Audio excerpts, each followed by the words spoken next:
pretty sweet, huh? Mine's better. Well, technically they're both mine because I purchased both of them. Alright, but this one's mine and this one's better. I bought that too. Oh. Alright, then this one's mine and this one's better. I definitely bought that as well. This one's mine. Welcome back to Bytes and Brews, everybody. We are back from Game On Expo, freshly back, so we're exhausted. So Game On Expo, for those of you who don't know, is an Arizona-based gaming convention. This is the third year. This is their third year, and oh, what a year. As you can see, we've purchased and connected with a lot of people. But if you want to check out our shout-outs, then just check us out on social media, anywhere, Instagram, Facebook, Twitter, because that's where we're going to be posting all of our photos and giving all of our shout-outs and hashtags and follows and all that. So that way you can see all the people that we got to hang out with. But we're just going to keep it simple. We're just going to do our favorite thing and our least favorite thing. You want to go first? Favorite thing, honestly, for me was the growth. At least twice as large as it was before. It made me very happy to see them at a much larger venue.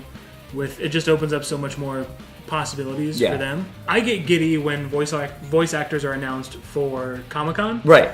That's pretty much all this is voice actors. Yeah. You had Shepard, you had Roadhog, Symmetra, Sombra, everyone that did I'm holding this up like they're Mortal Kombat characters. They are. The Pokemon Mortal Kombat game, like, you know. Every single one of the character models from the original Mortal Kombat. Dude, Jax is still ripped, Jax dude. would still murder your entire family. Oh my god. Remember back when the old Mortal Kombat, when it wasn't actually like pixelated or drawn, it was actual people, and they just kind of put them into the game, and they did like it was all like mocap stuff. The guy who did Sub-Zero, Scorpion, Johnny Cage, like Jax, so like all those guys were there, and ladies. Everyone was. Yeah. Like literally everyone. Yeah, because 25-year anniversary for Mortal Kombat, so they focused a lot of their attention on getting all them, and like a lot of them have kind of gotten older, and you can tell like age is starting to wear down on them just a little bit. I mean, they still look good, most of them, but Jax just is immortal as far as I'm concerned. Dude was just as ripped as if not even bigger than he was when he did the actual mocap for Jax. It looked like he painted over the metal arms to have skin color. My favorite part was meeting Phil Moore. Phil Moore? Dude, that was fucking awesome. Dude, Phil Moore is... Okay, so quick trip to nostalgia lane.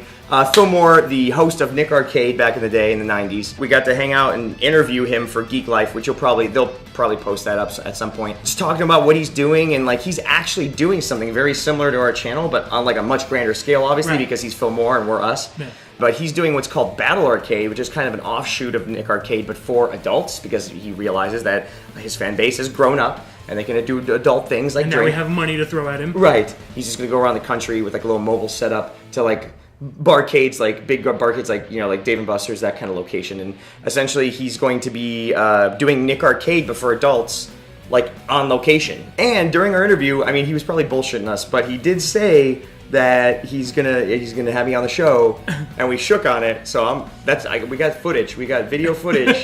Verbal contracts are binding in the state of Arizona, Mr. Moore. Also, he said he wanted to be on the channel. We also shook on that. So you heard it here first, folks. Next week, we're having Phil Moore on. No, but in all seriousness, the guy was super cool, like super charismatic. Phil was probably the most genuinely happy to be at that convention. Yeah. Out of all the vendors. He's just so excited, lit up, like just smiles all the time, dude. Like Tony's just really happy because that's how he's gonna be in like 30 years. Dude, I wish like that. I want to grow up to be Phil Moore. Like Phil Moore is awesome. I mean, he's black, so you can't really grow up to be that. Exactly. You can't tell me what I can and can't do. All right, Michael Jackson did it. Did you just assume my race? Yeah. I just gotta hang out in the sun. Robert Downey Jr. Up? Yeah, Robert. You're Italian. Be Italian. Okay, so least favorite part. Enough smiles. What did we hate? We're going to end on the low note. I mean, honestly, kind of the growth also. Just because of the venue. The venue really big. The venue, not the growth. The venue is the only problem that I had because I am 1,000% against the prop ban. If someone wants to do something bad, they're going to find a way to get something bad in there. And if you want to stop that, you have to spend money on security. The security was there was, kind of doing their job. Mm-hmm. But my backpack had a lot of fucking pockets in it that were never checked. Arm the guards. Yeah, there you go. That'll end well. Put it down! Okay, it's a Mega Man blaster, man! That's just it. Like, if it's a gun of any kind, like, our friend George Grant, who is a.k.a. Lucio, essentially, as far as Arizona is concerned, He's gonna love that. Look, George, it's either that or Matt from Dream Daddy. You pick. He had to go through a bunch of hoops because his Lucio speaker gun, that's obviously not a fucking gun, has a trigger on it. It's an overreaction to something that should have had more thought put into it. So you like the growth because it's a bigger venue, but you don't like the growth because of the venue itself. Because of the particular venue. The Saboten, the next con that's coming up, is literally across the street at the Sheridan. Right. No prop band. No prop band, yeah, because it's not at the convention center, right? Okay, yeah, and then my least favorite part, let's see. No rock band. Oh, right, no rock band. That's why I'm pissed. There was no casual playing area. It was like the casual playing area and the tournament area were like the same area. So it was kind of hard whenever there was tournaments going on. You couldn't just sit down and like. That was part of my favorite thing about last year's game. Was the rock band? Was a stage for people to play rock band and sign up like karaoke. And they had a stage, but there was never any rock band. Like it was, I mean, it was awesome because there was actual performances there. Like Super Madness was sweet. Like Super Madness was fucking awesome. Yeah, like Mega Ran, you know. But so like that was really cool. But I mean, I want to be a rock star too. Shit. But overall, honestly, it was a fantastic expo. I honestly feel like I had way more fun here than I did at E3. I mean, E3 was great because there was like exclusives and there was like, it seemed like a more bigger deal because it was significantly bigger. Right.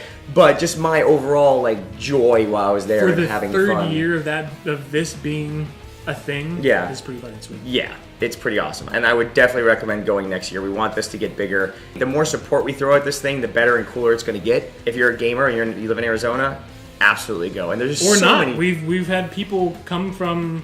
We've met people. Yeah. We met a dude. Coop has a very similar channel to our own, but where it's beer and video games. But he came from Michigan. It's already getting that big to where people outside the state are coming in, and we just want to see that snowball get bigger and bigger and bigger. Go have a good time. It's a blast. We'll see you guys next year when you go, because you're gonna be there, right? Do it. You're gonna be there, right? Do it now. In the meantime, if you'd like to see what we've been up to recently, we have a couple of videos down somewhere in this area with all the merch. We got the first episode of Super Hot VR, and then before that we played some Dream Daddy, so check those out. Also, if you just want to check all of our stuff out and maybe see our review of Game On Expo last year and compare the two, there's a subscribe button floating around here. I'm not really sure where. You'll see it. You'll see it. No. See it? Okay, good. Click on it.